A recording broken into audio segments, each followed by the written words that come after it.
Today, we will be going into question number 51. Question number 51. We say effective demand for a commodity. A desire for that commodity backed up by dash. A commodity backed up by dash. Items are in the market. What determines the movement of these items in the market? A, we said a wish for the lowest possible price. B, ability and willingness to pay. C, cash in one's pocket. D, a promise to make payment. These four options here, they look alike. They look alike. Anyone who comes to the market, it is a belief of every seller, every dealer in the market, that these ones are coming to buy. So when you look at these four options here, they looked alike. But we're looking at for one. And the one here that is more suitable for effective demand for any product in the market is the one we refer to as ability and willingness to pay. Ability and willingness to pay. This is the forks in the market. That you are in the market does not mean that you will buy the items in the market. But that the only thing that will help you buy the item in the market is there is willingness to make payment. So we have ability and willingness to pay. Ability and willingness to pay is the right option for this particular question. So what makes up for effective demand for a commodity in the market is what we refer to as what? Ability and willingness to pay. It's all right. So you pick down your questions and the relevant answer while we proceed to the next question.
Okay.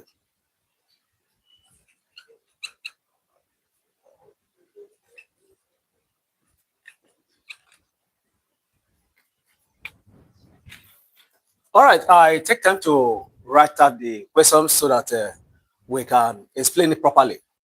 I've said initially that in economics, you don't do without figures. In economics, you don't do without figures. Now, here on the board, the question says, use the following information given to answer this question.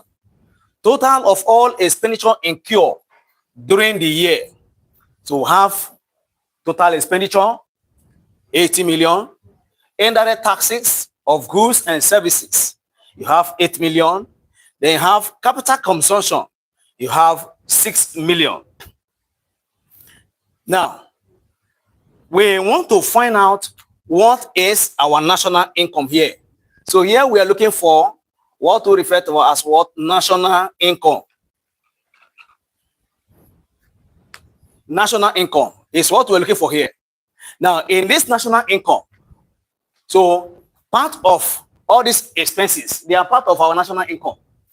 You have 80 is there, plus you have the cost of, okay, the indirect taxes, the indirect taxes on goods and services, you have 8.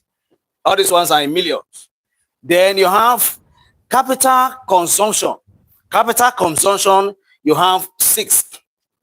Now, for us to, we're looking at for what we refer to as what? National income. National income. So you have this is 14 minus 80. Minus 80. Minus 80. What is assumed to be our national income under national income? Income and wages. So you have 80 minus 8 minus 6 will eventually give us 66.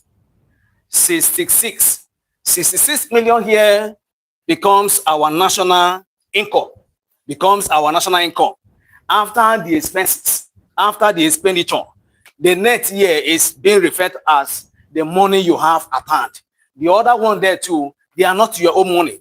They are used up to money. Just like you have capital consumption. These ones are cost of maintaining the machinery that service the national economy. It's okay. So please, you note down these questions. These ones are most like questions coming up for your jam. Please don't just consume this one only. Ensure you get your friends across. Let them follow you to study this. Because in economics, we're looking at for the figures that will help to keep the country moving. It is the money that is keeping, the grease that move the wheels of this economy moving. So without the money, economy is not moving. This is not philosophy. This is money. This is cash. This is, currency, naira, that is helping to revolve the wheel that governs this nation. So for question number 52, we have our answer there as 66 million, which becomes our national income. All right, so you pick down your questions and your answer while we move over to the next question.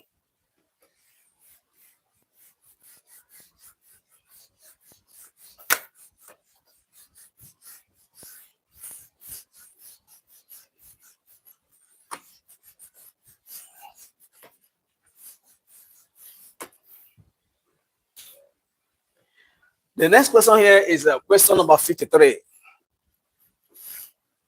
Almost looking like the first one.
Now, I take time again to write out the questions and including the figures involved.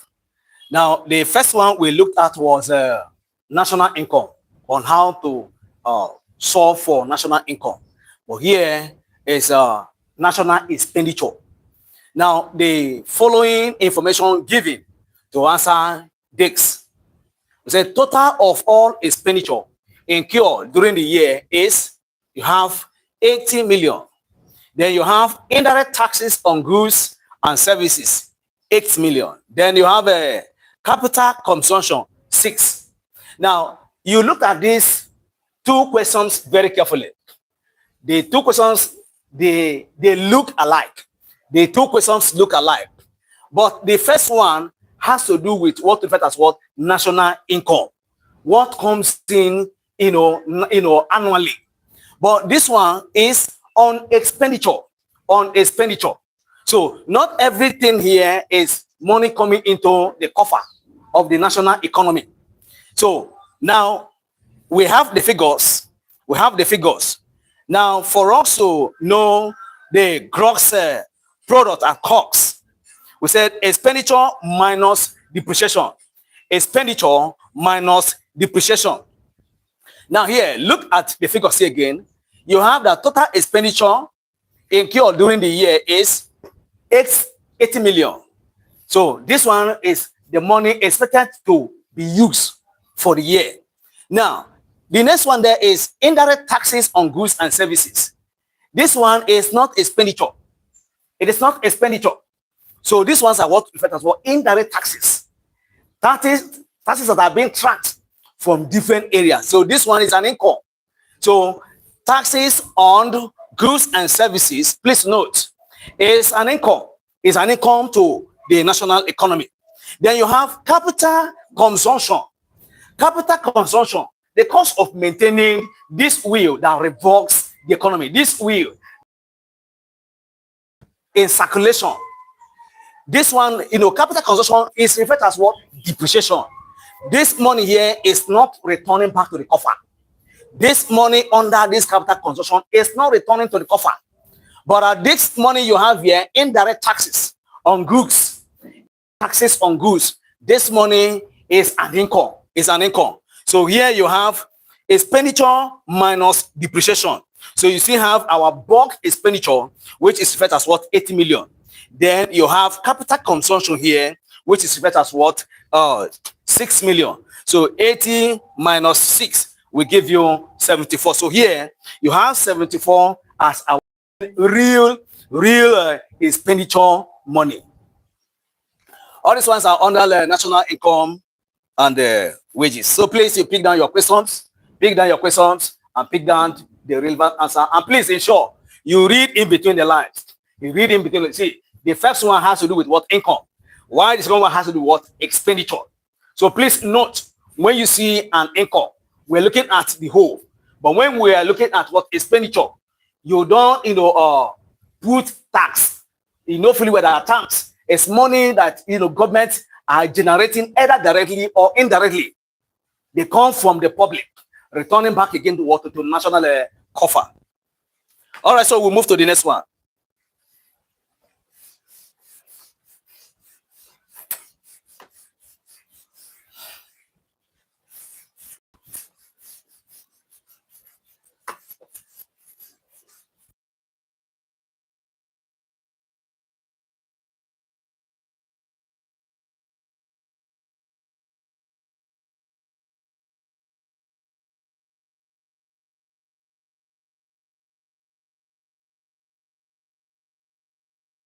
So the next question here is question number 54. Which of the following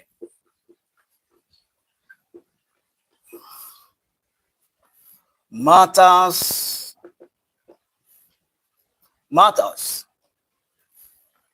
may account for changes in demand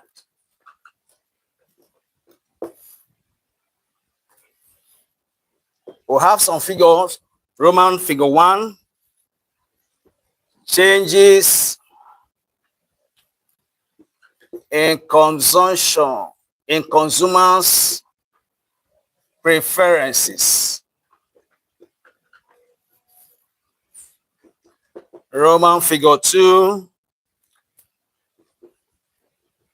changes in real income. Roman figure 3, changes in distribution.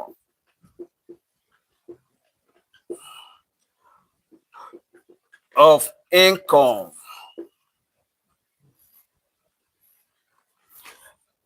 Roman figure 4, changes in levels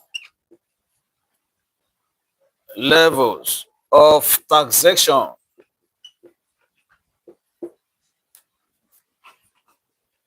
Option A, 1, 2, B, 2 and 3, C, 1, 3 and 4, D, 1, 2, 3 and 4. All right, so question number 54. Which of the following matters may account for changes in demand? So you have Roman figure 1, changes in consumption, in consumer preferences. Then 2, changes in real income. Then 3, you have changes in distribution of income. Then 4, you have changes in level of taxation. Now, you see, these 4 items here, they are alike. These 4 items here, they are alike. But we're looking for one particular option. We're looking for one particular option. What determines your consumption?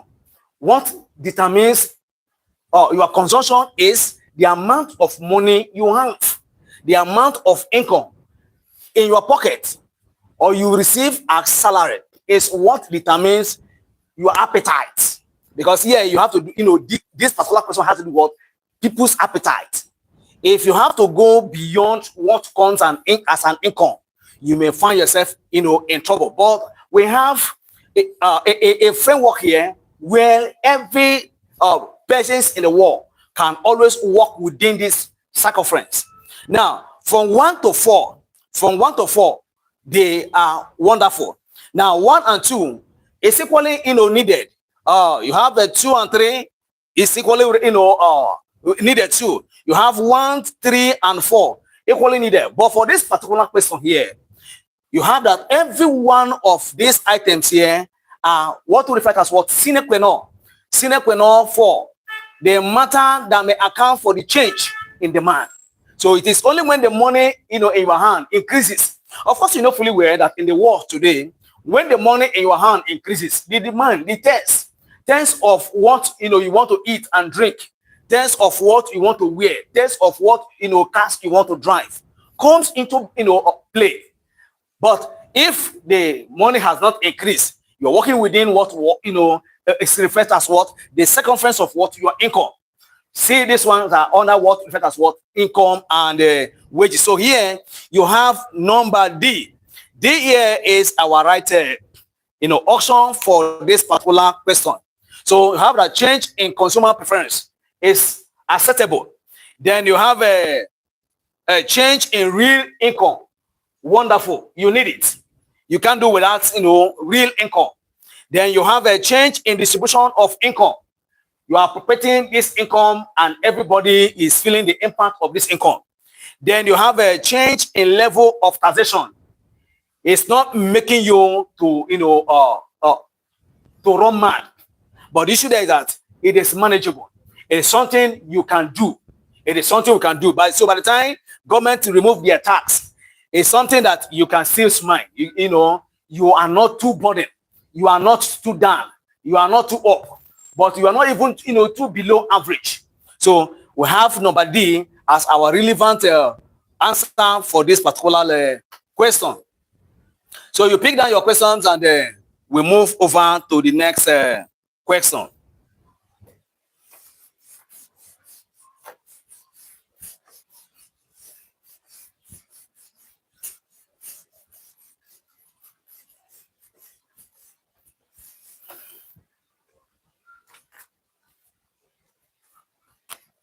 We go over to question number 55. A commodity is defined as normal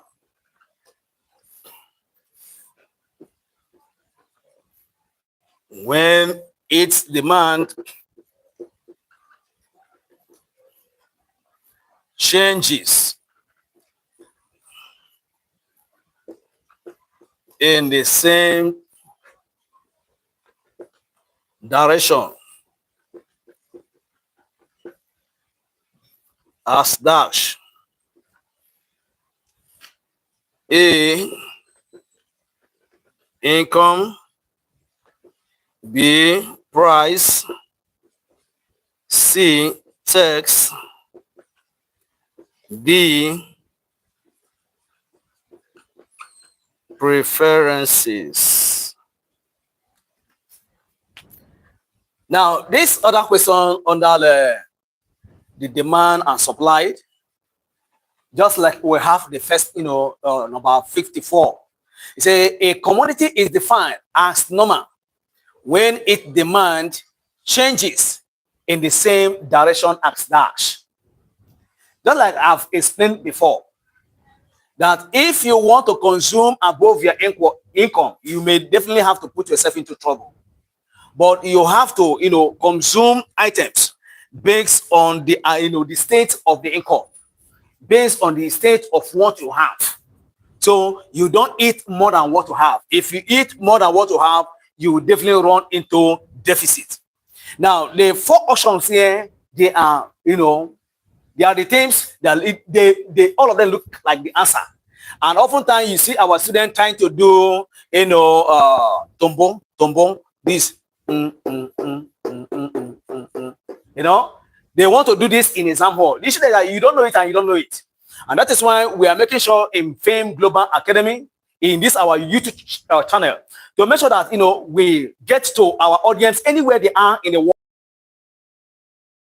to really understand the tricks and the ideology, the styles that JAMB uses in answering their questions. So here we have income, price, tax, and preferences. The only option we have to pick here, just like we have discussed earlier, is you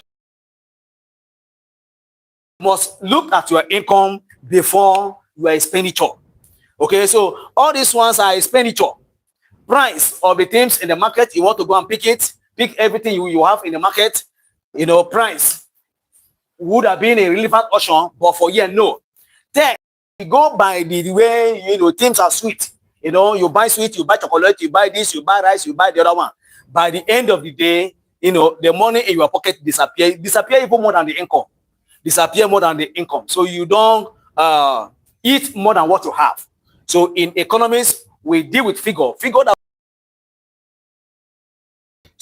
that will enable you spend within limit. And that is why government, they are not quick in increasing the salary of workers. So they looked at the income that come in, under national income and wages. They looked at these things before they announced, okay, let's do it this way. After 4 years, we will be increasing your salary.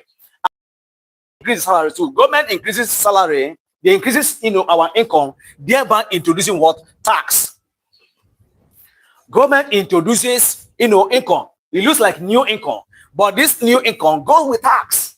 And by the end of the day, in fact, it is in tax that you hear this language. Pay. They say it's what? Pay as you earn. Pay as you earn. So the more they give you income, the more you pay tax. The more they see, oftentimes you see a labor trying to agitate. But we have discovered that, even in the previous questions, that even the presence of the labor union does not even change the mind of government, and that is why you have what we call interaction. So you see labor interacting with the federal government. So, but for this particular question, please take care of your income and don't go beyond your income. All right. So ensure you have picked down your questions and you have answer to this question while we move to the next one.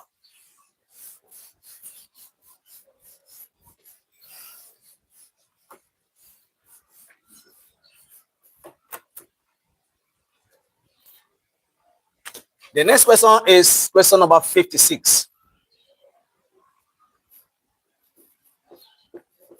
Whether a monopolist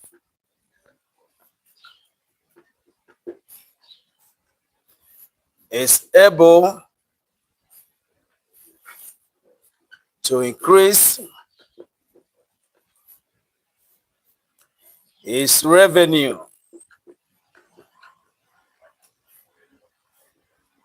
by restricting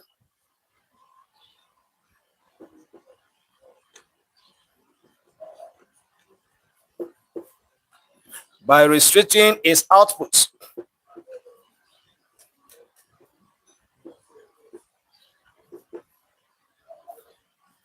Depends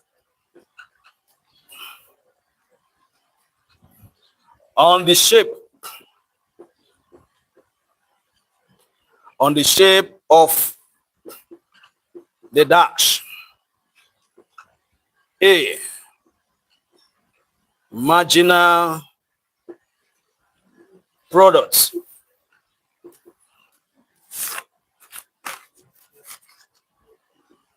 B, marginal cost curve. C, demand curve. And D, average cost curve. Now, the next question here is whether a monopolist is able to increase his revenue by restricting its output, depending on the shape of the dash. You know, previously we have discussed this person here. This person here has an autonomy of price in the market, product in the market. So it's a profit-making venture set of persons that are here.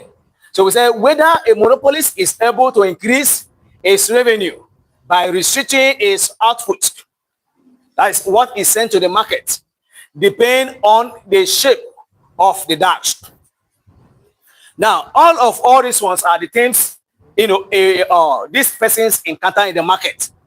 Marginal products, it has what it takes. See, in Nigeria, for instance, you have some of these cartel who can decide to buy up a product in a state, but they are not even working in that state. They are not selling that product in that state. But nobody again can sell that product. So a monopolist can take over this one. Then you have marginal cost curve. They have what it takes to consume this very one. Then you have demand curve. Then you have average cost curve. All these ones are relevant for this answer. But here we are looking out for something. Now, the only thing, somebody can decide not to enter back in the morning. You cannot bring out that money from his pocket. Somebody can decide to skip a meal in the morning. You cannot go and force out that meal from his pocket. So some other person can, you know, look for alternative. So you cannot do without what we refer as what demand curve. Demand curve. So by demand curve, we mean that the demand of this particular product can drop. The demand of this particular product can drop. Why? Because it is you and I that are bringing this money from our pocket. It is you that have all it takes to demand whether to buy this product or not to buy the product. And of course, If a product oversells, in your factory, beyond necessary. For instance, now pure water is not expected to stay in the production room for more than 1 month. For more than 1 month, and by the time it says more than 1 month, it becomes expired product.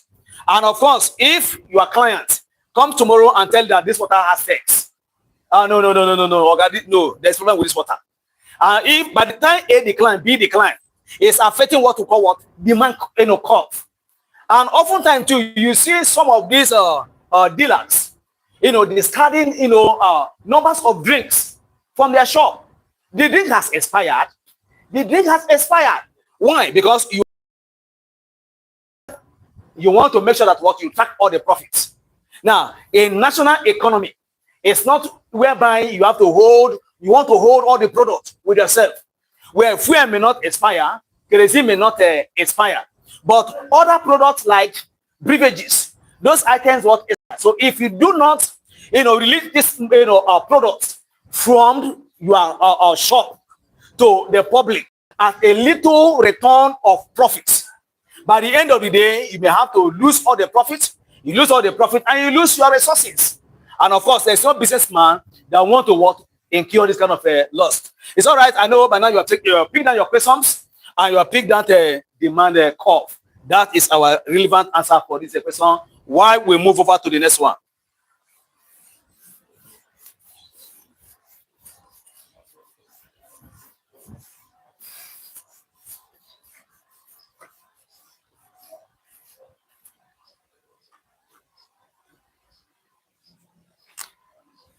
We move over to question number 57.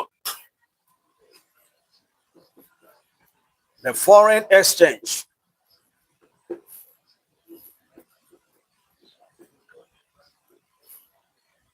The foreign exchange markets.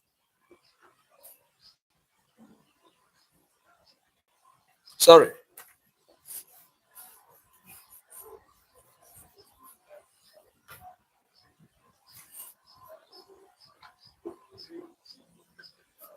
An example of a market which approaches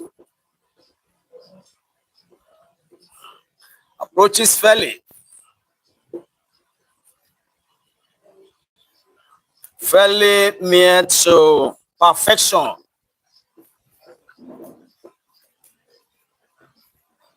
is dash. A,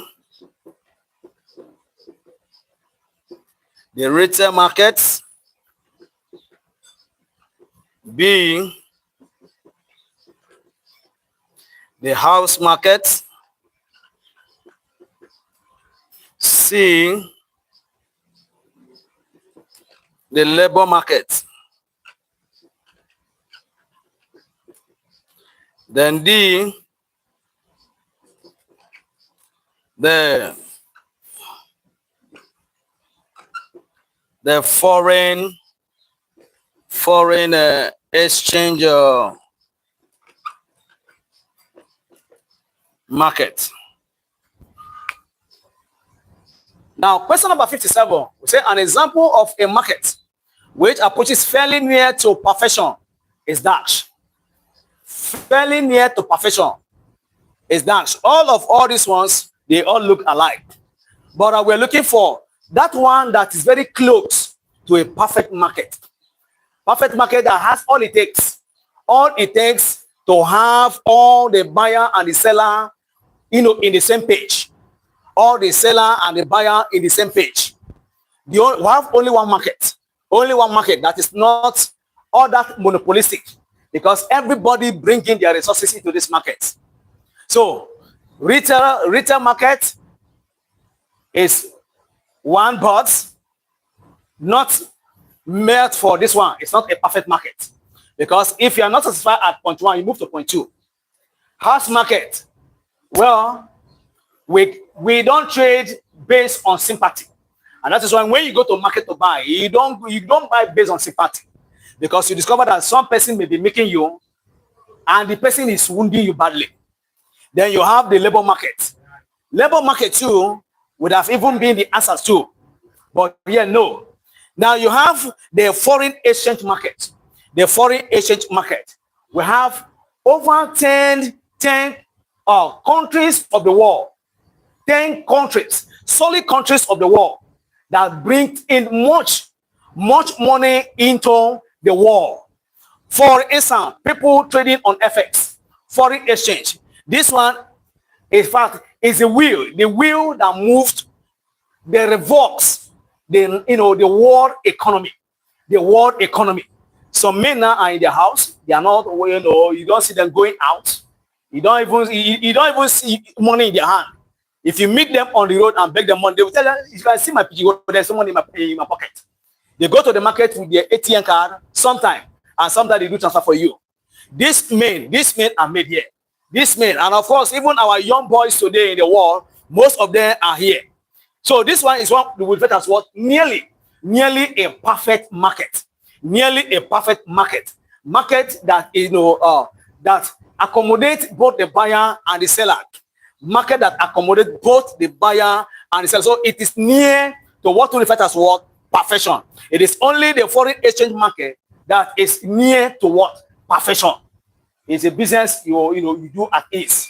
You equally lose too, you equally gain too. And that is why young men too are going to the school to learn how to do the business. And if you understand the business, sky becomes your limit. So question number 56, we have the foreign exchange market as our answer. So please pick down your question and pick down to your answer while we move over to the next question.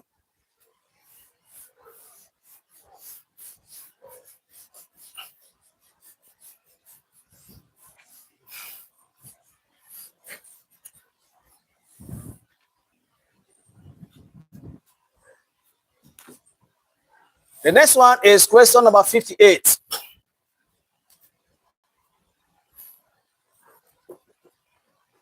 Economics is a social science concerned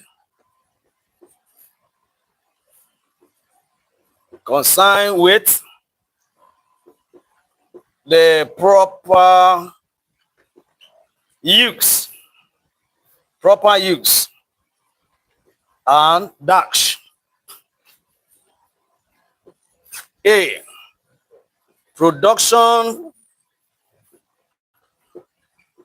of goods and services. B, distribution of wealth. C,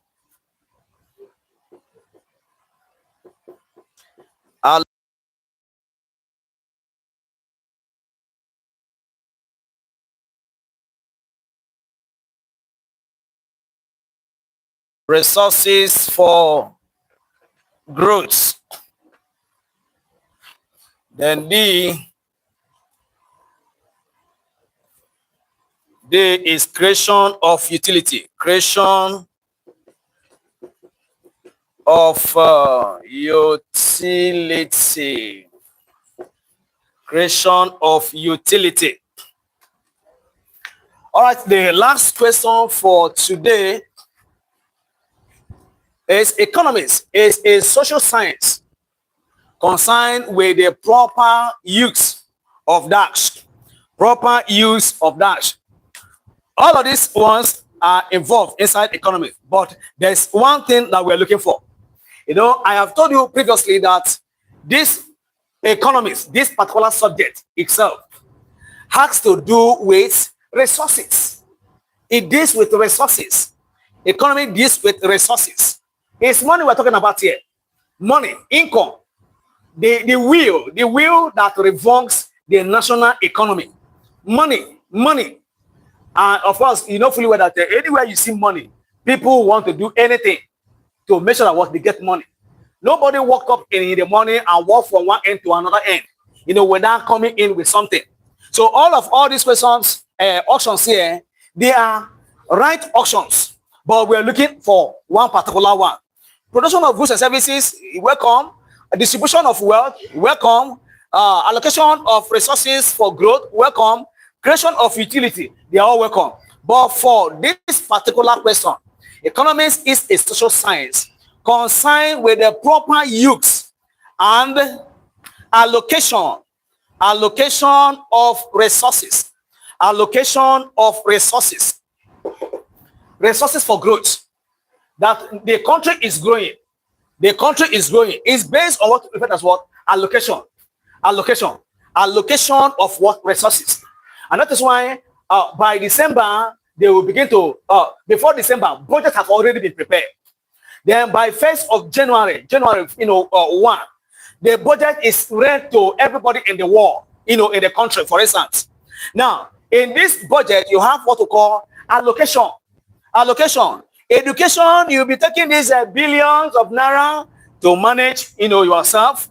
And of course, federal government is giving you allocation. They are expecting what? Return. So nobody gives you allocation without expecting what? Return. So nobody enter into production without expecting return. Everybody is looking for what? Return. So even government too, they are equally capitalists in nature. Government, they are both capitalists, they are both socialists in nature. They are both profit-minded set of persons. Government too, they are equally what referred as what? Entrepreneur.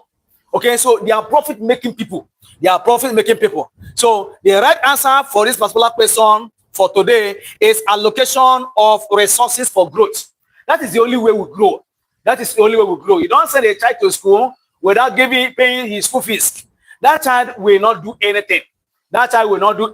Only hunger alone self will push him out of the school. Okay, but if you are paying his school fees, you are giving him allowance. He can eat and he can read well. But if the child cannot eat, there's something to eat, there is experiencing the law of redistribution what? Return. He read and the thing flies what? Away. So resources are being allocated to different sectors of Nigerian economy, because Nigerian economy too, they are entrepreneur in nature. They are capitalists in nature. They are profit-making venture in nature. So we will be stopping here today, but please do not forget that in this FEN Global Academy, we try to make our students self-reliant. I've said previously that intelligent. Any child you see enter exam hall and under 20 minutes, 30 minutes is out of exam hall, that child has adequately prepared himself. So I've said before that adequate preparation prevents poor performance. So if you want to pass well and pass credibly well, always subscribe to this YouTube channel of FEN Global Academy. Don't be stingy. Get your friends too. Give them the same link too. Let them click to FEN Global Academy, where they subscribe and learn at ease. Learn where you don't have noise around you. Our library are becoming noisy. Our school systems are becoming noisy. But this YouTube channel and other of our viable channel are being made available to ensure that students learn properly well. There's something like reading and studying in a cool environment. When you read and study in a very cool environment, you enjoy what you are reading. And everything you are reading settles in your memory. And that is why a child can enter into exam hall, question that is meant for 1 hour, 45 minutes. Under 45 minutes, the child is out of the hall. It's not as if the child is so intelligent, but the child has studied very well. So every one of us, we are all intelligent. There is no particular A, B, C, D. That is what exceptionally. The only thing here is what? The power of retention, the power of study, in a cool atmosphere. So, I've been your regular Uncle Philip, teaching you economics, helping you to review past lessons in a subject called economy. Please always be linking up to this channel. Go to YouTube and type FEN Global Academy review on past questions, and you will see all the past questions being reviewed with our students all over the world. And ensure you are learning, you are picking your own relevant subject. Plenty lot of subjects are there, depending on where you are going to. So if you are going to sciences, there are sciences that are equally there. If you are going for social sciences, there are subjects that are equally there. And anyone, to including humanity, anyone you are going into, you see the subjects are lined up there and the questions are being reviewed. And the questions that are being reviewed are sample questions across 2010 to 2022 past questions, so that you don't keep going round and round and round without having tangible information in your memory. It's all right. So once again, good day, my wonderful audience at home. I wish you good time studying, good time preparing, and good time getting set for your exam that is very soon around the corner. God bless you, and see you same time, same session.